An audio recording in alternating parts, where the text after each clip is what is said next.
These are SilverSilk's custom 2mm cord ends. These cord ends are ideal for finishing off your SilverSilk 3-needle chain, giving your jewelry a polished look while ensuring that your design stays secure. SilverSilk's 2mm cord ends boast unmatched quality, achieved through the application of 5 layers of metal plating, and they come in 6 unique finishes: high-polished silver, dark rhodium, brilliant gold, antique gold, bright copper, and antique copper. Each cord end measures 11 millimeters tall and about 5 millimeters wide, with an inside diameter of 2 millimeters. Surrounding the cap is SilverSilk's signature knit pattern, intricately engraved to add texture and a distinctive touch to your jewelry pieces.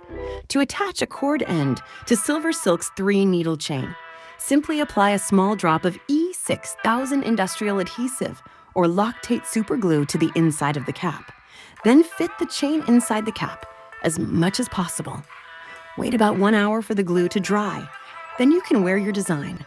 Once your cord end is secured, you can easily attach a jump ring, clasp, beads, or baubles to either embellish or complete your design.